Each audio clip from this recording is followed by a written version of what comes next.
Muy bien, ¿cómo están? ¿Cómo están esta tarde? Muy bien, gracias a Dios, qué bueno. Pues aprovecho para darles la bienvenida y qué bueno que nos pueden acompañar en esta tarde, qué bueno que están aquí. Creo que el Señor tiene mucho por decirnos. Creo que el Señor va a estar hablando bastante fuerte en estos días para este nuevo año que comienza.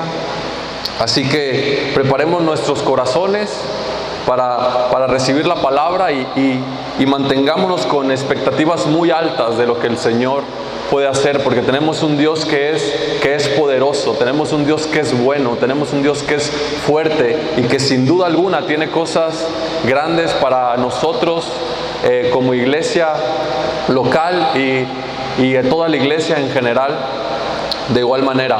¿Cuántos están de acuerdo conmigo? Amén. Muy bien, pues vamos a levantar nuestras Biblias para hacer nuestra declaración de fe. ¿Listos? Decimos juntos: esta es mi Biblia, la palabra de Dios. Yo soy lo que mi Biblia dice que soy. Yo tengo lo que mi Biblia dice que tengo. Y yo puedo hacer todo lo que mi Biblia dice que puedo hacer. Hoy la leeré, la escucharé, la obedeceré, y la semilla incorruptible de la palabra de Dios penetrará en mi corazón y producirá fruto que transformará mi vida, mi espíritu, mi alma, mi cuerpo, mis finanzas, mi familia, mi iglesia y mi ciudad para siempre. Nunca más seré el mismo. Nunca, nunca, nunca.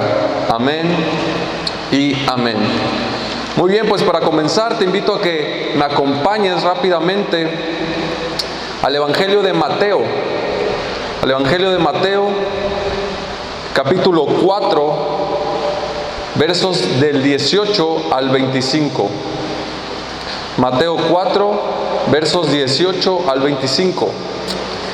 Dice así: andando Jesús junto al mar de Galilea, vio dos hermanos, Simón, llamado Pedro, y Andrés su hermano, que echaban las redes en el mar porque eran pescadores. Y les dijo: venid en pos de mí, y os haré pescadores de hombres. Ellos entonces, dejando al instante las redes, le siguieron. Pasando de ahí, vio otros dos hermanos, Jacobo, hijo de Zebedeo, y Juan su hermano, en la barca con Zebedeo su padre, que remendaban sus redes, y los llamó. Y ellos, dejando al instante la barca y a sus padres, le siguieron. Y recorrió Jesús toda Galilea, enseñando en las sinagogas de ellos y predicando el evangelio del reino y sanando toda enfermedad y toda dolencia en el pueblo. Verso 24. Y se difundió su fama por toda Siria, y le trajeron todos los que tenían dolencias, los afligidos por diversas enfermedades y tormentos, los endemoniados, los lunáticos y paralíticos, y los sanó. Y le siguió mucha gente de Galilea, de Decápolis, de Jerusalén, de Judea y del otro lado del Jordán. Recuerdo hace un poco más de un año que yo recibí una llamada. Recibí una llamada de parte de nuestro pastor, del pastor Porfirio. Y yo recuerdo que yo contesté el teléfono y él me dijo: Ivanué, ¿cómo ves si predicas en la iglesia? ¿Te gustaría predicar en la iglesia? Entonces yo recuerdo que no lo pensé y que le dije: sí, claro, pastor, claro que me gustaría. Yo pensando que me estaba tomando en cuenta, pensando que podría ser en un futuro. Entonces le dije: sí, claro que sí, pastor. Entonces me dice: muy bien, pues ¿qué te parece si predicas la semana que entra? Y yo me quedé: sí, pastor, claro que sí, cuente conmigo. Cuando colgamos, dije: ¿qué hice? ¿Qué hice? ¿Por qué le dije que sí? Y me empecé a poner nervioso. Recuerdo que estaba nervioso y dije: ¿qué voy a hacer? ¿Qué voy a decir? ¿Qué voy a predicar? Y me di cuenta que no era una llamada que me estaba haciendo el pastor, sino que era una llamada que me estaba haciendo el Señor. era un llamado que me estaba haciendo el Señor a través del pastor, porque yo ya llevaba tiempo atrás soñándolo, ya llevaba tiempo atrás pensándolo, ya llevaba tiempo atrás meditando en eso y me veían algún día predicando. Así que era algo que yo ya venía haciendo. Para ese entonces yo predicaba, todavía hasta el momento todavía lo hago, pero estaba en el grupo de jóvenes. Las únicas veces que yo había predicado era con el grupo de jóvenes. Pero ese llamado representaba algo importante para mi vida, representaba un paso más, representaba ir a un nuevo nivel de fe, representaba mayor responsabilidad. Y esta historia habla acerca de un llamado que hace Jesús a unos hombres que eran pescadores. Un llamado que Jesús les hace a hombres, se podría decir, comunes y corrientes, no muy diferente a ti y a mí, sino a hombres, un llamado a ser discípulos, un llamado a ser sus discípulos. Jesús no estaba llamando allá a personas muy capaces, no estaba llamando allá a personas que tuvieran muchos estudios, no, porque eran pescadores, significaba que fueran pescadores de hombres. Así que Él no estaba llamándoles y les dijo, vengan a mí porque ustedes son buenos pescadores de hombres. No, el Señor estaba llamando a hombres comunes y corrientes como a ti, como a mí, a ser sus discípulos. No los estaba llamando a ser cristianos simpatizantes, sino les estaba llamando a ser sus discípulos. Porque ¿cuántos aquí saben que no es lo mismo ser un cristiano simpatizante a ser un discípulo de Jesús? Son cosas muy diferentes. Para ser un cristiano simpatizante solo necesitas venir a la iglesia, aplaudir, cantar las canciones y allá afuera no negar que eres cristiano. Si te preguntan, oye, ¿eres cristiano? Decir, sí, soy cristiano y listo. Eres un cristiano simpatizante. En el mejor de los casos, tienes que hacer la oración de salvación, entregar tus pecados y recibir a Jesús como tu Señor y Salvador, y eres un buen cristiano. Pero para ser discípulo se necesita un poco más. Para ser discípulo se necesita estar hecho de otra pasta. Se necesita otro tipo de madera. Se necesita tomar otro tipo de decisiones. Para ser un discípulo se necesita dejar atrás. Se necesita morir a ti mismo. Se necesita cargar tu cruz. Se necesita de un seguir. Se necesita dejar tu barca.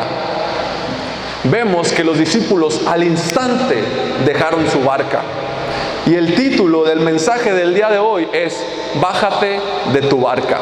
Repite conmigo, bájate de tu barca. Dile al que está a tu lado, bájate de tu barca. Y si no hay nadie a tu lado, dite a ti mismo, bájate de tu barca. Muy bien. Así que Jesús dijo, venid y yo los haré pescadores de hombres. Aquí hay una palabra que me llama mucho la atención y es la palabra haré. Yo los haré. Muchas veces creemos que para ser discípulos de Jesús tenemos que hablar bien, tenemos que tener habilidades, no nos tiene que dar vergüenza, tenemos que tener buena relación con la gente, ser extrovertidos y no tan introvertidos. Pero Jesús les dice a sus discípulos, yo sé quiénes son. Sus discípulos eran considerados personas del vulgo, personas sin estudios, sin menospreciar a los pescadores. En ese entonces un pescador era una persona que no tenía muchos estudios, que no tenía muchas aspiraciones y que solo vivía de la pesca. Así que Jesús lo sabía y por eso no les dijo, vengan que ustedes son capaces, ustedes van a conquistar el mundo, ustedes son buenos pescadores de hombres. No. Jesús les dijo, venid a mí y yo los haré pescadores de hombres. En otras palabras, Jesús le estaba diciendo, síganme y yo los haré pescadores de hombres. Y eso es algo que hoy el Señor nos dice a nosotros en este día. Venid a mí, síganme y yo los haré pescadores de hombres. Estamos hablando de un llamado. Dejen contarles rápidamente una historia acerca de mí. Hace aproximadamente unos 10 años, más o menos, un poquito más, recuerdo que yo recibí una llamada. Y no, esta vez no fue del pastor. Bueno, más bien la llamada la recibieron mis padres. Ellos recibieron una llamada a mi casa, entonces ellos contestaron, pero bueno, 3 meses antes de esa llamada, yo había ido a salir a jugar a la Ciudad de México. Yo fui seleccionado en la selección de fútbol con el estado de Michoacán, así que fuimos a representar a la selección de Michoacán allá en México. Y aquel era un torneo nacional donde todos los estados de la República se reunían los jugadores y hacían un torneo. Y obviamente pues ganaba el mejor. Entonces a aquel lugar venían los visores, o hoy en día se conocen como cazatalentos, que venían de sus clubes de fútbol profesional con la intención de observar a jóvenes que tuvieran la capacidad para agarrarlos y hacerlos parte de su club. Así que yo fui a ese torneo con toda la intención, lo puse en oración, le dije al Señor, Señor, por favor te pido, tú sabes que este es mi sueño, así que lo dejo en tus manos. Entonces fui a aquel lugar, participé en el torneo y para mi sorpresa se acercaron algunos, no uno, sino varios visores o cazadores de talentos a pedirme mis datos. Entonces yo estaba ahí, les pasaba mi nombre, mi fecha de nacimiento, les pasaba mi número y ellos me decían, ok, nosotros te llamamos. Así que regresé aquí a Lázaro Cárdenas, súper contento. El primer día casi estaba, nada más veía el teléfono y en cuanto sonaba el teléfono corría a ver quién era. Pasaron 2 días, igual yo estaba emocionado, dije, ¿a qué horas van a llamar? ¿A qué horas van a llamar?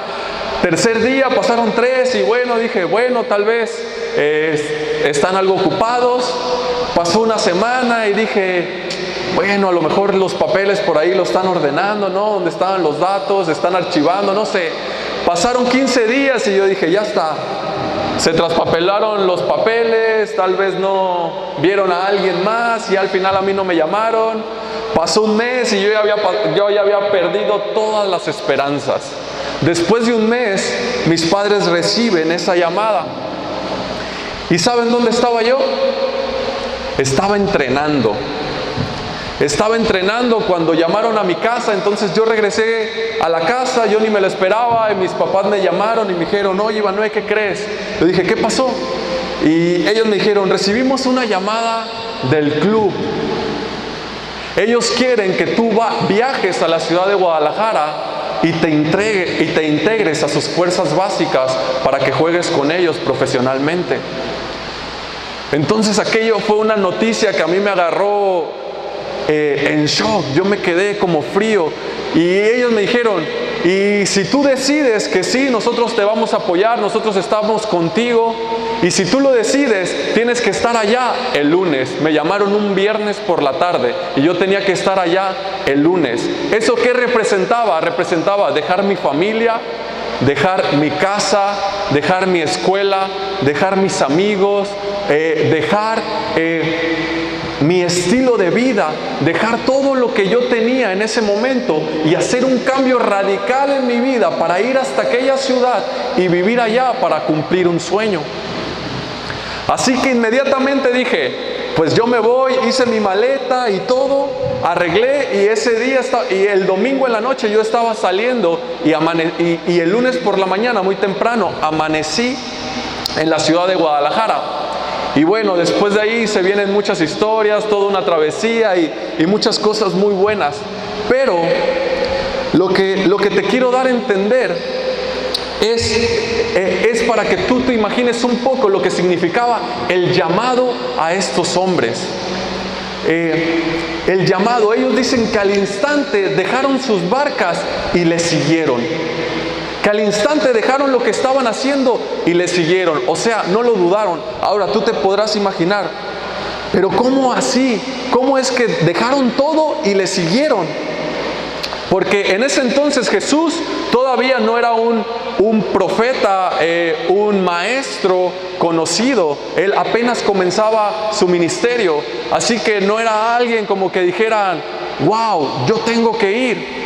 No, todavía no lo conocían. Incluso sus discípulos, los pescadores, lo acababan de conocer. Pero en el contexto judío hay algo muy interesante. En la educación hebrea hay algo muy importante. Allá los chicos, los niños empezaban a estudiar, empezaban con sus escuelas desde los 5 años. Los primeros 5 años la madre lo cuidaba, le alimentaba, y le daba todos los cuidados que necesitaba un bebé, un niño. A partir de los 5 años ellos comenzaban sus estudios. ¿Y en qué se basaban sus estudios? Sus estudios se basaban en las Escrituras.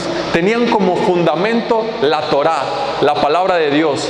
Tenían como fundamento el Pentateuco, los libros que había escrito Moisés, y de ahí tenían como fundamento los profetas, los libros históricos. Así que desde los 5 años ellos empezaban a memorizar las Escrituras, porque para ellos era de suma importancia aprender los 10 mandamientos, era de suma importancia aprender la historia de Israel. Y como a los 12 años, en la adolescencia, entonces el padre tomaba a sus hijos y les enseñaba, a los hijos varones, y les enseñaba el trabajo familiar. Les enseñaba a llevar a cabo el negocio familiar. En este caso vemos que los discípulos eran pescadores, sus padres eran pescadores, así que ellos eran pescadores. Y a los niños más dotados, a los niños más sobresalientes, a esos chicos que eran muy inteligentes, que grababan las escrituras y tenían habilidad con la Torá, a ellos prácticamente los becaban o los impulsaban para seguir estudiando, y los aumentaban a un nuevo nivel donde les enseñaban más, donde ya mezclaban las matemáticas con la Biblia, donde ya les mezclaban la física con la Biblia, donde ya mezclaban otro tipo de materias, pero todo como base y como fundamento eran las Escrituras. Y pues los chicos que simplemente pues no tenían mucha habilidad, que simplemente no la armaron, les decían: ustedes pues allá con sus papis a que les enseñen a pescar.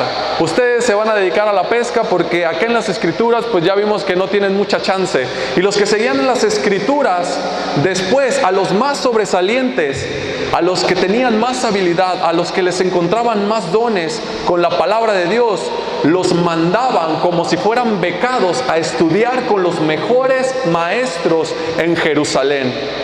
Los mandaba, y eso era como un sueño para ellos. Era estudiar o seguir, ser discípulo de un maestro. Y más cuando era un maestro reconocido en Israel, era como lo máximo. Era el sueño de cualquier chico, seguir a su maestro, seguirlo. Así que vemos en las Escrituras que hubo uno que el Señor utilizó y se llama Pablo. Pablo fue uno de esos chicos superdotados, super hábiles con las Escrituras. La Biblia dice que él estudió a los pies de Gamaliel, uno de los más grandes maestros, teólogos de esa época. Pero Pedro, Juan, Andrés no habían corrido con la misma suerte. Los vemos que ellos estaban en el negocio del Padre, pescando. Ellos no tenían tanta habilidad con las Escrituras. Así que imagínate que un maestro llega y de la nada les dice: síganme, yo los haré pescadores de hombre. Ellos al instante dijeron: esta es nuestra oportunidad. Todo el mundo nos había despreciado, todo el mundo nos había olvidado, pero ahora hay alguien que ha confiado en nosotros. Hay alguien que no se ha fijado en nuestros errores. Hay alguien que nos está invitando a seguirlo.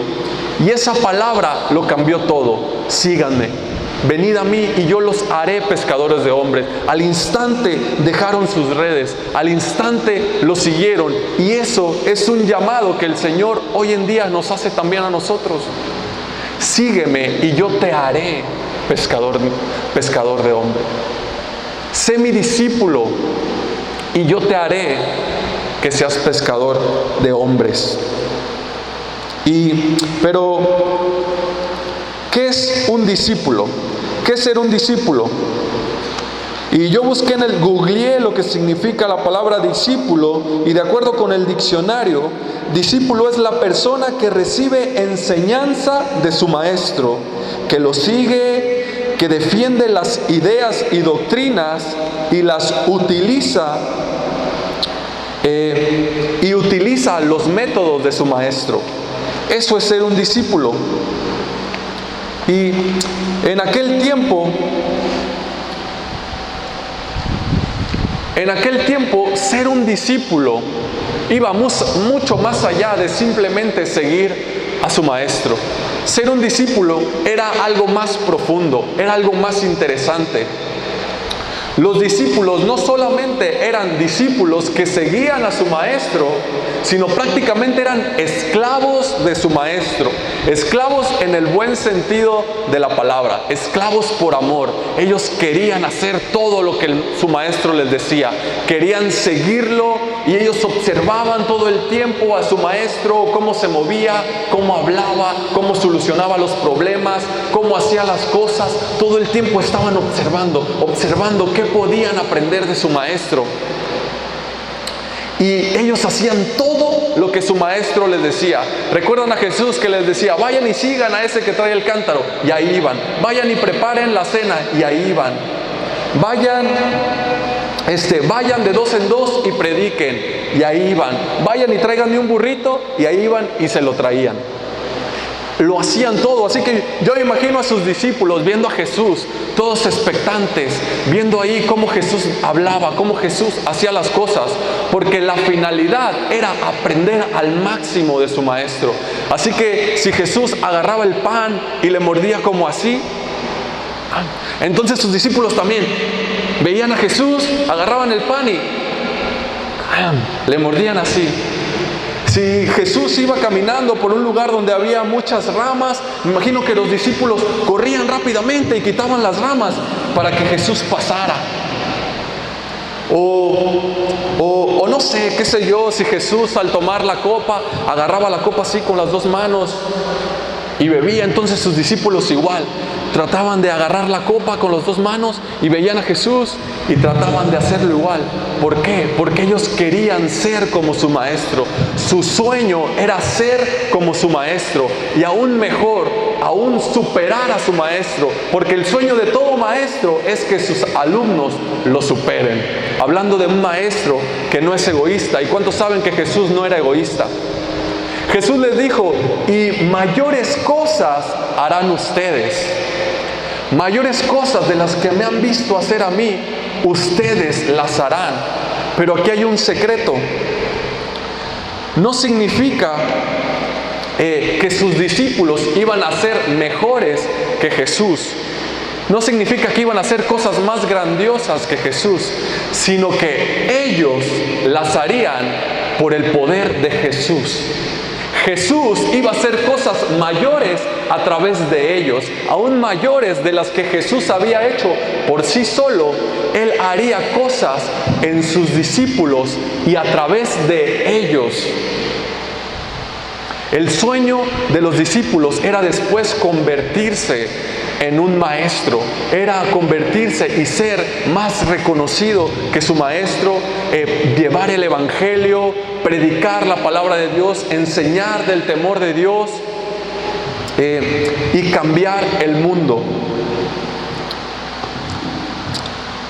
Ahora, cada uno de los que estamos aquí tenemos un llamado a ser discípulos. No simplemente a ser cristianos simpatizantes, sino a ser discípulos. Hace algunas semanas vi una estadística que me llamó mucho la atención y que me hizo reflexionar mucho.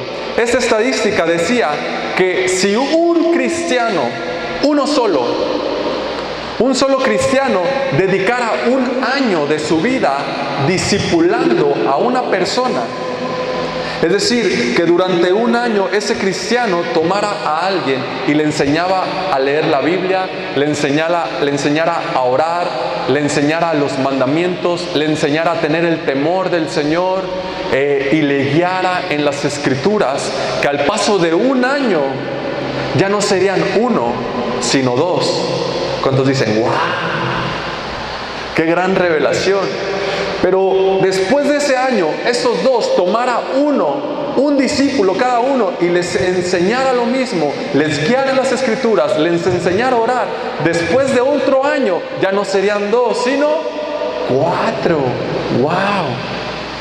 Y después esos 4, otros 4, ya serían 8, y después 16, y después 32, y al paso de 50 años, tomando en cuenta la población mundial, no la población en México, no la población en Lázaro Cárdenas, la población mundial, con la magia de la multiplicación, casi el 100% de la población mundial sería cristiano.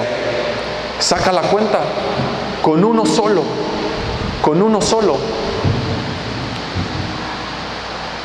¿Qué nos dice esto? Que Jesús murió hace 2000 años, no hace 50 años. Y casi no hay discípulos. Casi no hay discípulos. Imagínense la visión de Jesús. Jesús sabía esto. Jesús sabía y entendía que esos discípulos iban a cambiar el mundo. Jesús, su visión estaba puesta en establecer el reino de Dios en todo el mundo. Y Él sabía que podía empezar con esos 12 y que dándole la confianza a esos 12, después el reino de Dios se iba a establecer en todo el mundo. Pero el Señor necesita discípulos y hoy te está llamando a ti y a mí a ser discípulos. ¿Cuántos dicen amén? Así que lo primero que yo veo en esta historia de sus discípulos, lo primero que veo que ellos hicieron es que ellos bajaron de sus barcas. Repite conmigo, bajaron de sus barcas. Los discípulos tuvieron que dejar lo que estaban haciendo. Los discípulos tuvieron que bajar de sus barcas. ¿Qué significa bajar de sus barcas? Significa dejar atrás lo que estaban haciendo.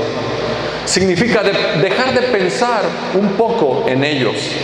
Significa dejar atrás tu vida pasada y atender el llamado que el Señor nos hace.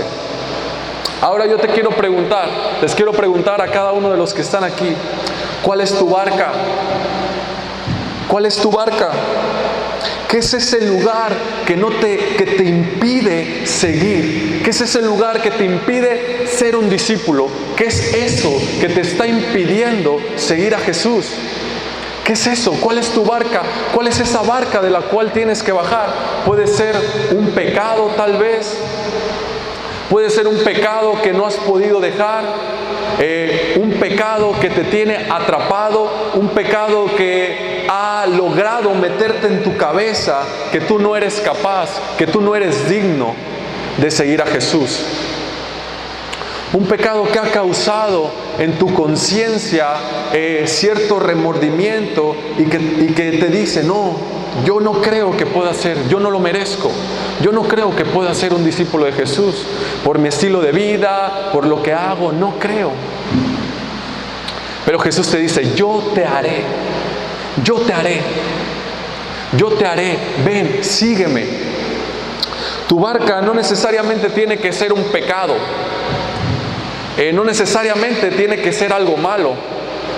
Tu barca también puede ser algo que te haga perder el tiempo lo suficiente como para que tú no tomes en cuenta seguir al Señor. Algo que te haga olvidar, algo que te distraiga lo suficiente como para ignorar, como para quitarte el hambre de ser un discípulo de Jesús. Puede ser alguna persona, puede ser algún deporte, puede ser las redes sociales, pueden ser algún grupo social, algunas amistades, pueden ser alguna serie en Netflix, pueden ser ciertos estudios.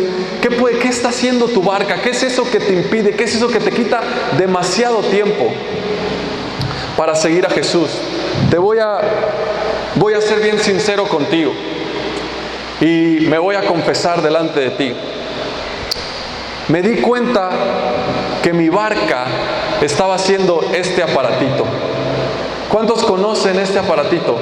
Todos, ¿no?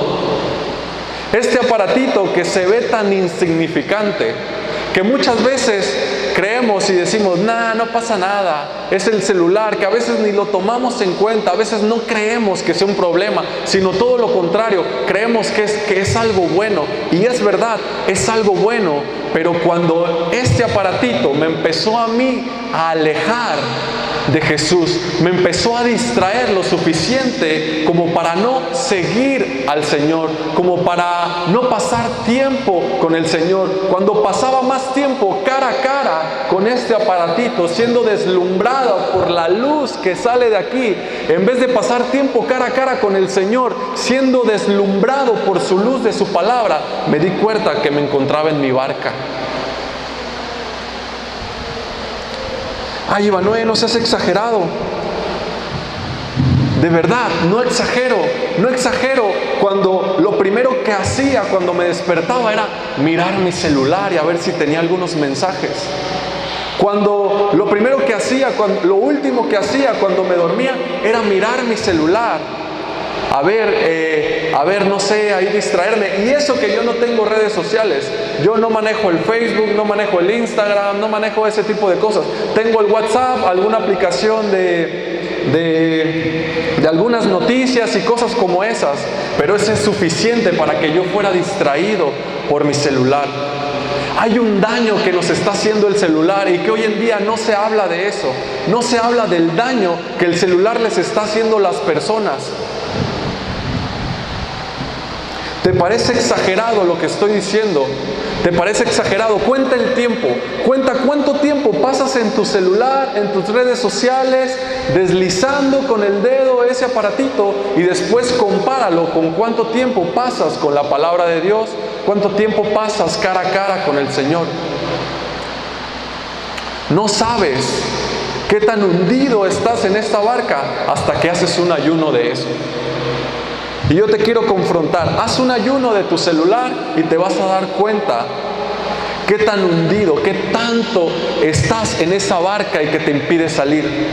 Hay otra cosa también de lo cual me he dado cuenta que no se habla mucho y es de la pornografía. Hay un daño increíble que la pornografía está haciendo a la sociedad, a los jóvenes, a pequeños y adultos. Hay un daño tremendo. Hace un tiempo vi la estadística, ahora no lo recuerdo muy bien, pero la pornografía, gigas y gigas, millones y millones de gigas circulan por el internet de pornografía que generan millones y millones de dólares. La pornografía hoy en día está compitiendo a nivel mundial con los monstruos de la industria. Está a la altura de los fabricantes de armas, está a la altura de la venta de drogas, está a la altura de esos monstruos que generan dinero. ¿Y sabes por qué está a la altura de todos ellos? ¿Sabes por qué generan millones y millones de dólares, millones y millones de pesos? Se ha convertido en un monstruo la pornografía. ¿Sabes por qué? Porque así como hay millones y millones de gigas, así como hay millones y millones de dólares, así hay millones y millones de personas que lo consumen.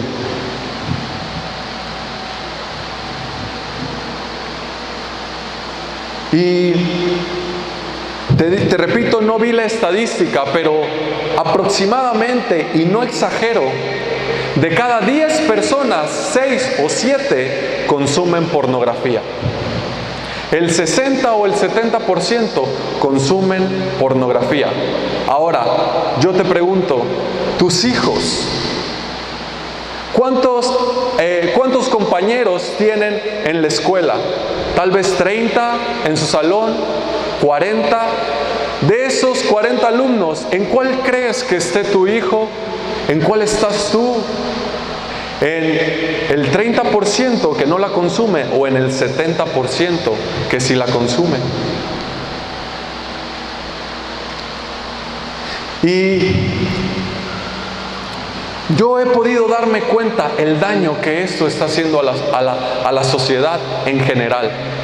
A grandes, a pequeños, a chicos, cuando veo amigos, cuando veo a pequeños, a niños de 12 años, 13 años, cuando veo adultos, cómo ven a las mujeres, cómo hablan de las mujeres, cómo se expresan de las mujeres, cómo tratan a las mujeres, para mí es fácil identificar que alguien consume pornografía. ¿Por qué? Porque la pornografía no es un tipo de educación sexual, no es algo simplemente que está de moda, sino que la pornografía convierte en un tipo de persona.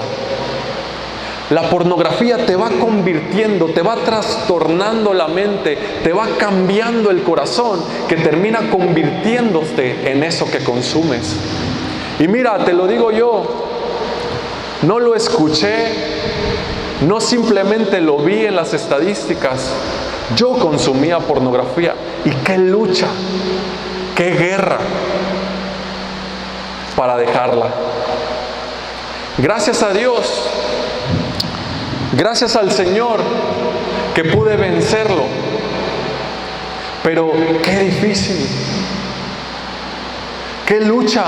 Ahora yo te pregunto, ¿te ves a ti luchando contra esos monstruos que han penetrado nuestra sociedad? ¿Te ves a ti luchando, queriéndote poner tú a tú, ganando y diciendo, no hombre, no pasa nada ver una película, no pasa nada estar tiempo en mi celular, no pasa nada esas imágenes que todo el tiempo nos están bombardeando, no pasa nada, yo tengo el control? ¿Te has imaginado tú lo grande que es esta red? Ese monstruo que es las ideas, las ideologías, la tendencia del mundo, luchando contra ellos. ¿Tú solo crees poder? Te voy a decir un secreto, no vas a poder. Es imposible, no se puede, a menos que Jesús esté contigo. A menos que el Señor esté contigo. Solo así puedes ganarle a un monstruo como esos, a un monstruo que han impregnado nuestra sociedad, a un monstruo que ha esclavizado a todo un país. Pero el Señor dijo, Jesús dijo, no teman, confíen, en este mundo tendrán aflicciones, pero yo he vencido al mundo. Y si el Señor te dice, confía, yo he vencido al mundo, es porque tú lo puedes hacer. Pero como dijimos en un principio, no por nosotros solos, sino el Señor lo puede hacer a través de ti. Solos no se puede. Si no has tomado la decisión de convertirte en un discípulo de Jesús, es porque tal vez no crees que lo que Él te ofrece, tal vez es que no crees que lo que Él te puede dar es mucho mejor que esa barca en donde ahora te encuentras. Es porque tal vez crees que ese lugar de comodidad, ese lugar donde te encuentras, donde dices, no, aquí estoy bien, aquí estoy tranquilo, no hay necesidad de dejar tantas cosas, no hay necesidad de darle el control a Dios, yo puedo solo, yo puedo hacerlo. Es porque no crees que el Señor puede obrar en tu vida. Es porque no crees que lo que Dios puede hacer a través de ti. Y cuando tu barca no es dirigida correctamente, tu barca se puede convertir en tu lugar de naufragio. Cuando tu barca no es dirigida por la persona correcta, tu barca se puede convertir en tu lugar de perdición. Hace unos días vi una foto de Cristiano Ronaldo. ¿Cuántos conocen a Cristiano Ronaldo aquí? Todos, ¿no? Todos conocen a Cristiano Ronaldo. Es un tipo muy parecido a mí, mismo cuerpo. Y es aquel que mete gol y brinca y la hace. Sí, hay un parecido, ¿no? Bueno, ese tipo tiene demasiada plata, demasiado dinero. Tanto que se compró un jet privado para él solo. Y el sinvergüenza sube una foto en su jet privado acostado en una cama. Y aquí tranquilo, viajando en mi jet privado, acostado en una cama. Entonces yo pensé, ¿por qué Cristiano Ronaldo Si se compró ese jet, Él lo pagó con su dinero, es suyo. Entonces, ¿por qué no lo conduce? ¿Por qué no lo maneja? ¿Por qué va ahí en el lugar donde van los pasajeros, acostado, tranquilo, relajado? La respuesta es obvia, no, porque Él no sabe manejar. Él es un futbolista, Él no sabe, Él no es piloto. Así que contrata a alguien y deja que esa persona se encargue de su viaje, mientras Él se recuesta, se relaja, disfruta el viaje, se toma una foto, lo sube en las redes y dice, ódienme más. Pero nosotros somos diferentes. Nosotros decimos, no, Señor, esta es mi vida y yo la manejo como yo quiera. Esta es mi vida, es mía, tú me la has dado. O a lo mejor ni reconocemos que el Señor nos la dio. Y decimos, esta es mi vida y acá yo me muevo como yo quiera, yo la manejo como yo quiera y tú no te metas. Es mi problema. Así suele pasar con nosotros. Y cuando sucede así, cuando no dejamos que el Señor tome el timón de nuestra barca, cuando no dejamos que el Señor tome el control de nuestras vidas y queremos hacerlo por nosotros solos, nuestra barca se termina convirtiendo en nuestra perdición, en nuestro lugar de naufragio. Y a veces no queremos cederle el control al Señor porque sabemos que Él nos va a pedir que echemos por la borda todas esas cosas que amamos, todas esas cosas que nos tienen prisioneros, todas esas cosas que no podemos dejar. Por lo tanto le decimos, ¿sabes qué, Dios? Nosotros aquí estamos tranquilos, aquí estamos a gusto, en mi barca, aquí yo la manejo y yo creo que no pasa nada. Pero no es así. Esa barca tarde o temprano se va a terminar convirtiendo en tu lugar de perdición. Y tenemos que dejar a Jesús que dirija nuestras barcas, porque cuando Jesús toma el control, al instante podemos estar del otro lado, al instante podemos estar cumpliendo los propósitos que Dios tiene para nosotros, al instante. La historia nos muestra que hubo un hombre que estuvo dispuesto a bajar de su barca. Hubo un discípulo de Jesús que dijo, yo me bajo de mi barca a pesar del problema, a pesar de las situaciones difíciles en las que se encontraba en ese momento. Y la historia la vemos en Mateo, capítulo 14, versos del 22 al 32. Rápidamente te encargo que le vayamos dando rápido ahí, Andrés, por favor. Dice así: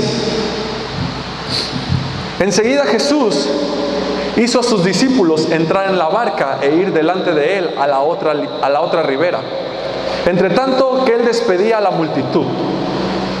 Despedida la multitud, subió al monte a orar aparte, y cuando llegó la noche estaba ya solo. Y ya la barca estaba en medio del mar, azotada por las olas, porque el viento era contrario. Mas a la cuarta vigilia de la noche, Jesús vino a ellos andando sobre el mar. Y los discípulos, viéndole andar sobre el mar, se turbaron diciendo, ¡un fantasma! Y dieron voces de miedo. Pero enseguida Jesús les habló diciendo, tened ánimo, yo soy, no temáis. Entonces le respondió Pedro y dijo, Señor, si eres tú, manda que yo vaya a ti sobre las aguas. Y él dijo, ven. Repite conmigo, ven. Y descendiendo Pedro de la barca, andaba sobre las aguas para ir a Jesús. Pero al ver el fuerte viento, tuvo miedo y comenzando a hundirse, dio voces diciendo, Señor, sálvame. Al momento Jesús extendió la mano, asió de él y le dijo, hombre de poca fe, ¿por qué dudaste? Y cuando ellos subieron a la barca, se calmó el viento. Esta historia sucede justo después de que Jesús había multiplicado los panes y los peces. Había despedido a la multitud y le dijo a sus discípulos, vayan a la otra ribera. Y cuando sus discípulos suben a la barca y empiezan a y empiezan su camino hacia la otra ribera, Jesús aprovecha y sube al monte a orar. Dice la Escritura que cuando era ya noche, el Señor se encontraba solo. Pero acá sucede algo muy interesante. Dice que a la cuarta vigilia de la noche. La cuarta vigilia significaba el momento de más oscuridad que el día tenía. Era entre las 3 y 6 de la mañana. Es el momento donde hay más oscuridad, donde más oscuro se pone el día. Porque ¿cuántos saben que después de la oscuridad viene la luz? Siempre después de un momento de oscuridad resplandece la luz. Y así sucede con el día. No sé si tú te has dado cuenta. Antes de que el sol dé su primer destello de luz, hay un momento de oscuridad. Un momento donde el día está en su mayor oscuridad. Y eso representa cuando nosotros pasamos por momentos difíciles, por momentos de oscuridad, por momentos complicados. Dice la Escritura que estaba azotando un fuerte viento a esa barca y a sus discípulos, tanto que sus discípulos estaban atemorizados. Aquellos hombres que habían vivido en el mar toda su vida tenían miedo. Entonces, dice, vamos a Marcos capítulo 6, verso 48, es la misma historia, solo que Mateo emite esta parte. Marcos 6, versículo 48, dice: y viéndoles remar con gran fatiga, porque el viento les era contrario, cerca de la cuarta vigilia de la noche, vino ellos andando sobre el mar. Muy bien, regresamos al pasado, por favor, Andrés. Y yo aquí veo algunos puntos bien interesantes. Y el primer punto es que el Señor está viendo tu problema. Repite conmigo: el Señor está viendo mi problema. Dice la Biblia, dice la palabra de Dios, que el Señor los estaba viendo cuando ellos estaban remando con gran fatiga en medio de las olas, en medio del fuerte viento, que el Señor los estaba viendo. Los discípulos no estaban viendo a Jesús, pero Jesús sí los podía ver y podía percibir lo que ellos estaban pasando, podía percibir las dificultades. Así que el Señor tiene misericordia y va a ellos. Y ellos al verlo se espantan. Yo imagino que allá había muchas olas, mucho ruido y no alcanzaban a percibir por el agua que era levantado allá y no sabían qué era y veían a lo lejos y dijeron: ¡ah, un fantasma! Y tuvieron miedo, pero Jesús les dice: tranquilos, tened ánimo, no teman. Y el Señor está viendo nuestros problemas. Porque ¿cuántos saben que a nosotros nos es difícil reconocer a Jesús? ¿Cuántos saben que cuando estamos pasando por un problema tenemos temor y nos da miedo y nos es difícil ver a Jesús en medio de ese problema?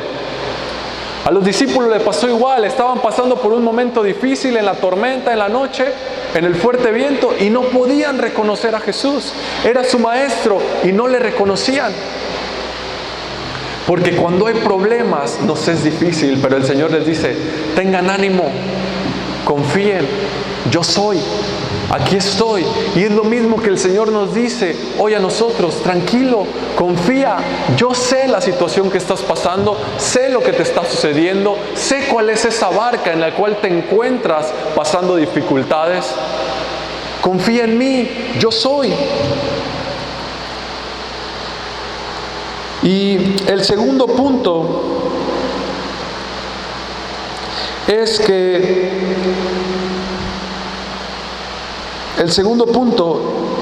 Pedro dudó, pero Jesús estuvo ahí para salvarlo.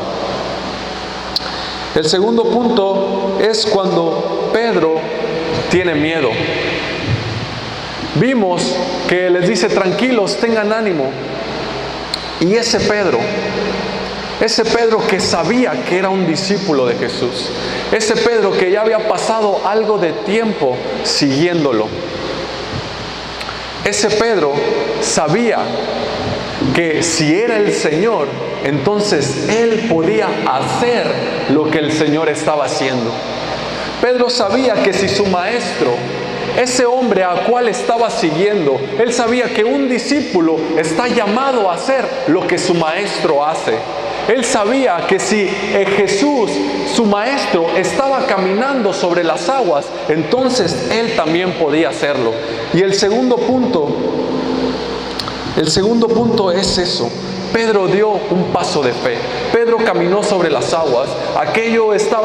Era una situación difícil, había muchos problemas en ese momento.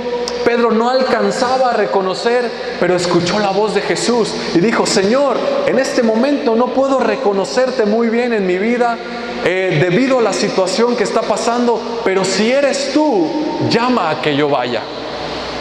Si eres tú, llama a que yo camine sobre las aguas. Así que el Señor le dijo: ven,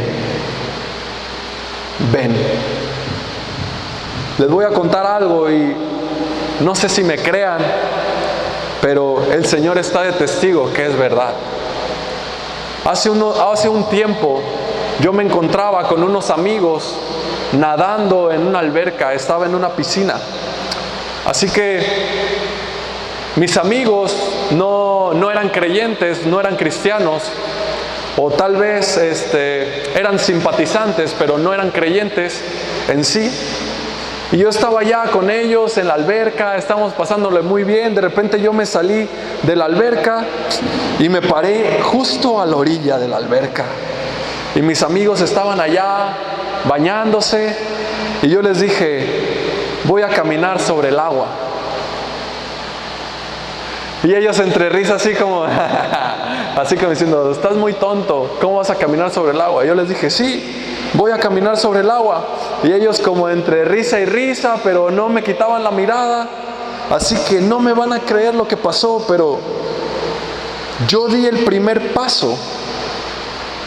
Y no van a creer, pero me fui de panza y quedé la panza toda roja. Allá se empezaron a reír, ja, ja, ja, ja, ja, porque me fui literalmente de panza. No caminé sobre el agua. ¿Saben por qué?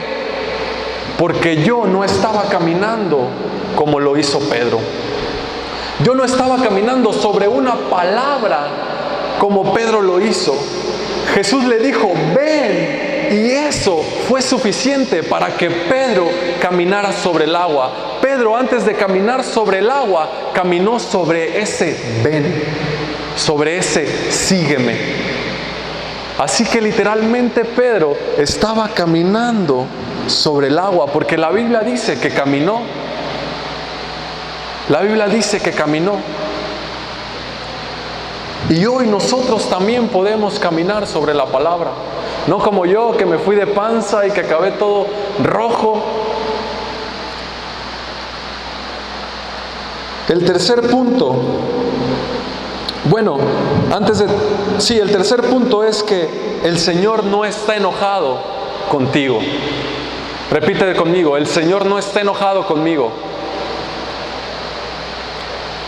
A veces cuando leemos esta historia, y yo he escuchado, cuando se lee esta historia, se cree que el Señor se enojó con Pedro.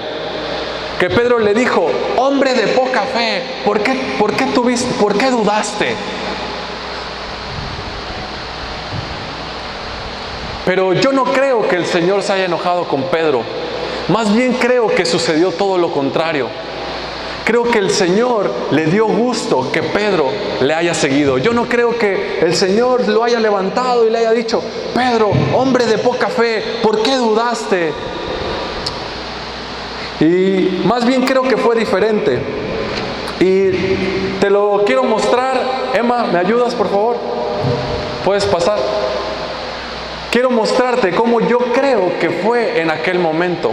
Démosle un aplauso a Emanuel, por favor.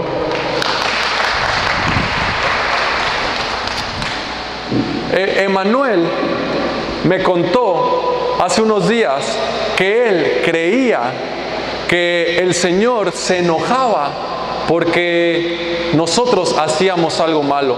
que hace un tiempo atrás la idea de él era que el Señor se molestaba con nosotros cuando nosotros hacíamos algo que a Dios no le agradaba. Pero con el paso del tiempo, que él ha estudiado las Escrituras, porque déjate digo que Manuel es un discípulo, que ha estudiado las Escrituras, que ha leído, él ha entendido y ha creído que el Señor no está enojado con él. Así que yo creo que en aquella historia pasó algo como así. ¿Te puedes sentar, por favor, en el suelo? Que Pedro, después de haber caminado sobre el mar y que estaba siguiendo una palabra, que estaba caminando sobre una palabra, que simplemente lo que pasó fue que volteó su mirada un poco, despegó su mirada de Jesús, y eso fue lo que le hizo hundirse. Así que Pedro gritó: Señor, sálvame. ¿Cómo gritaría Pedro? Señor, sálvame. Y dice la Biblia que al instante, que no tardó, no se demoró, el Señor levantó a Pedro. Y yo creo que el Señor le dijo a Pedro: Pedro, ¿por qué dudaste? Hombre de poca fe. ¡Qué bárbaro, Pedro! Caminaste sobre el mar. Gracias. Bueno, pasa. Porque una cosa es que al Señor no le haya agradado que Pedro se haya sumergido. Una cosa es que al Señor no le haya agradado cómo Pedro terminó hundido, porque esquivó su mirada, porque dudó. Y otra cosa es que el Señor esté enojado con él. Otra cosa es que el Señor se haya molestado con él. No sé si me están entendiendo lo que quiero decir. Así que el Señor no está enojado. El Señor más bien yo creo que se alegró, porque de ahí, de los 12 discípulos que había en esa barca, solo uno creyó que él podía hacer lo que su maestro estaba haciendo. Uno creyó que si su maestro estaba caminando sobre el mar, entonces él también podría hacerlo. Así que ¿cuántos de los que están aquí creen que pueden hacer lo mismo que Jesús hizo? No por sí solos, sino que caminando a través de la palabra de Dios, caminando a través de la palabra de Jesús. Y entonces el Señor se podrá manifestar a través de nosotros. Y ya estoy por terminar. Si la alabanza quiere subir. La palabra de Dios dice que cuando el Señor subió a la barca con Pedro, todo aquello se calmó. Todo se puso en paz, todo se puso quieto, y dice que al instante llegaron al otro lado. Porque ese es el resultado de cuando permitimos que el Señor tome el control de nuestras vidas. Ese es el resultado cuando invitamos a Jesús a conducir nuestra barca. Todo se tranquiliza, todo comienza a ordenarse. Sí, sigue habiendo problemas, pero hay una paz que, como dice la Escritura, que sobrepasa todo entendimiento, porque qué feo es vivir sin paz. Qué feo, qué triste es vivir sin paz en tu vida. Puedes tener todo, pero si no tienes paz, es una vida muy complicada y muy difícil. Así que cuando el Señor sube a nuestra barca y toma el control, todo comienza a tranquilizarse, todo comienza a estabilizarse. Pero pasó algo más. Después de que Jesús muere en esa cruz, dice la palabra que sus discípulos quedaron como pastores, como ovejas sin su pastor. Los discípulos estaban allá solos, comenzaron a ser perseguidos, aún después de haber visto todo lo que su maestro hacía, aún después de haber pasado tiempo siguiéndolo, aún después de que Jesús les había dicho todo lo que iba a suceder, aún después de eso sus discípulos tuvieron miedo.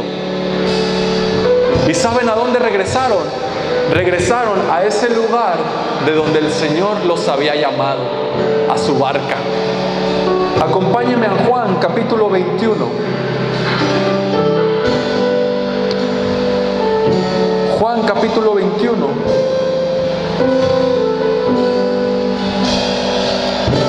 Versos del 1 al 7.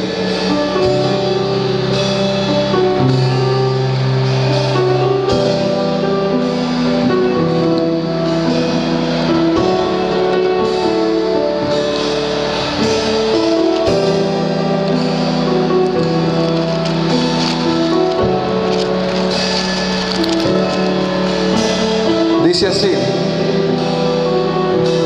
después de esto, Jesús se manifestó otra vez a sus discípulos junto al mar de Tiberias, y se manifestó de esta manera.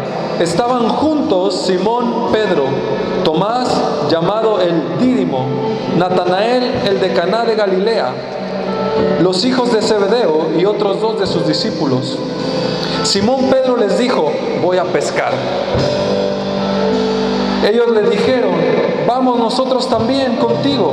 Fueron y entraron en una barca, y aquella noche no pescaron nada. Porque ¿cuántos saben que cuando no te encuentras haciendo la voluntad de Dios, no puedes pescar nada? Nada bueno puedes pescar. Verso que sigue: cuando ya iba amaneciendo, se presentó en la playa, mas los discípulos no sabían que era Jesús. Y les dijo: hijitos, ¿tenéis algo de comer? Le respondieron: no, pues no habían pescado nada.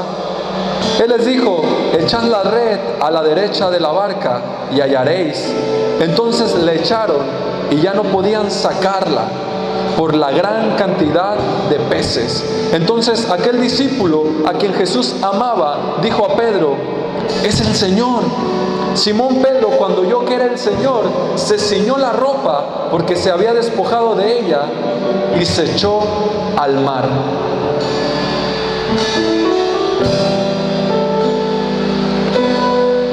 ¿Qué había pasado en esta historia? Estaba pasando que los discípulos tuvieron miedo, no confiaron en lo que Jesús les había dicho y habían regresado a ese lugar de donde el Señor los había llamado. Estaban otra vez en su barca, en su lugar de comodidad. Sabían que tal vez los podían matar porque estaban siendo perseguidos, así que ellos regresan a su barca y Pedro dice: pues yo voy a pescar, voy a hacer lo que sé hacer. Pero ¿qué dice la palabra? Que no pescaron nada. Porque cuando no estamos cumpliendo con el llamado de Dios, es muy difícil que podamos pescar algo. Así que el Señor, no enojado, va y se acerca, va y regresa una vez resucitado hasta ese lugar donde sus discípulos estaban. Fue por ellos. Yo imagino que Jesús les dijo: ¿qué están haciendo aquí? Para esto no los he llamado. Ustedes son pescadores de hombres. ¿Qué están haciendo aquí? ¿No les dije que se quedaran en Jerusalén? Así que Juan lo reconoce y le dice: es el Señor. Y Pedro una vez más tiene que tomar la decisión de salir de su barca. Y dice que se ciñó la ropa y se echó al mar. Después, lo que sucede acá en esta historia, en el verso 11, dice: subió Simón Pedro y sacó la red a tierra, llena de grandes peces, 153, y aun siendo tantos, la red no se rompía. Jesús les dijo: traigan los peces que han pescado. Y Pedro rápidamente fue a traer los peces. Dice que no podía cargar con esa red porque eran demasiados peces. 153 peces.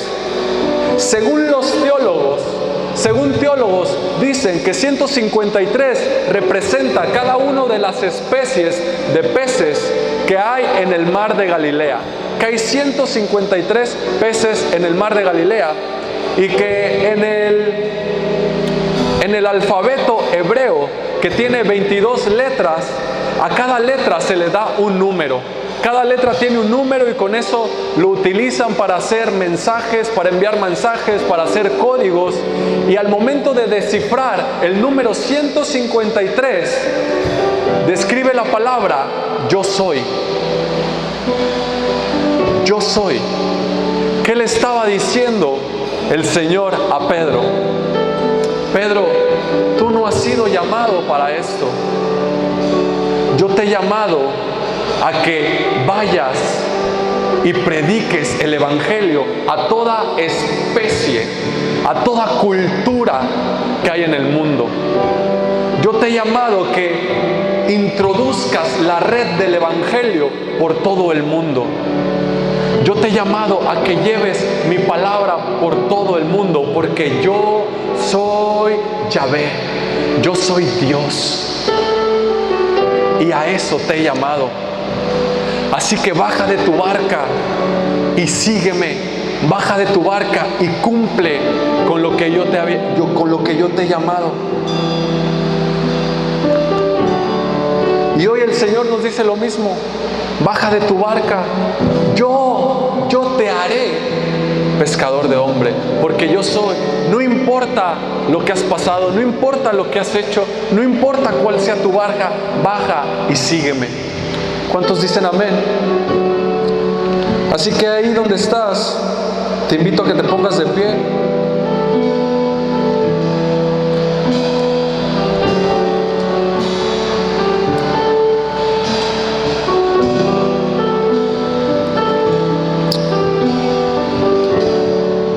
Señor, hoy te damos gracias por tu palabra.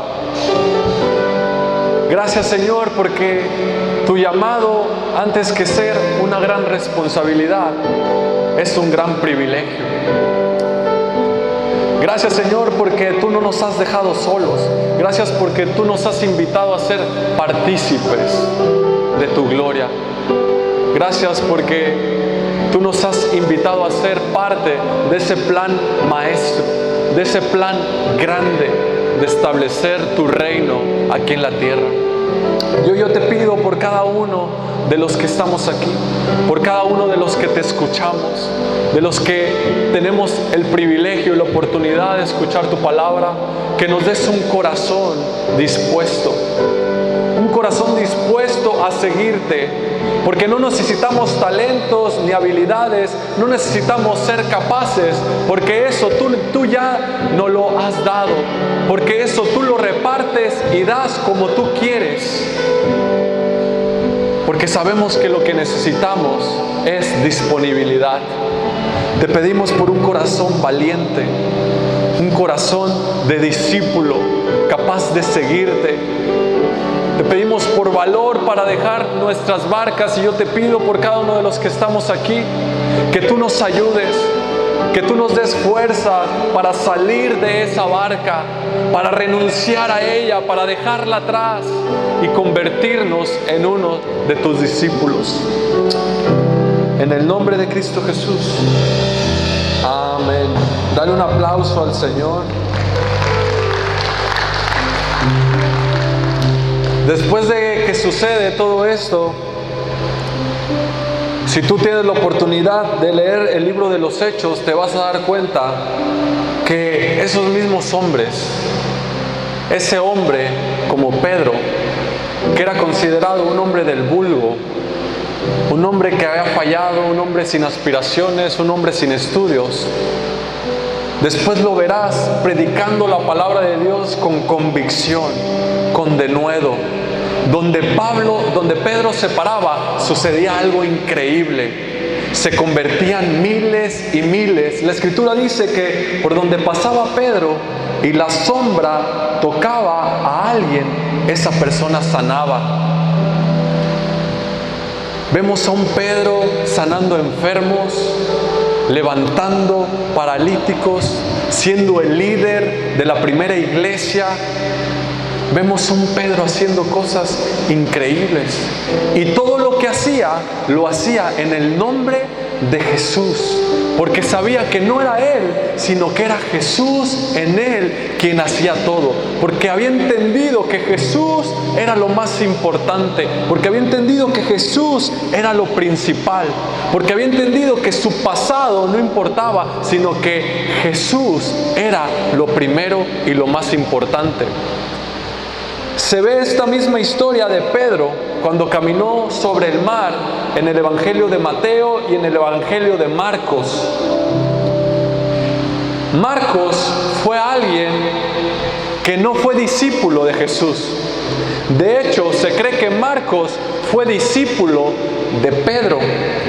Y lo interesante aquí es que en el Evangelio de Mateo menciona cuando Pedro camina sobre el mar, pero en el Evangelio de Marcos, que era el discípulo de Pedro, no menciona esa parte. No menciona que Pedro caminó sobre el mar.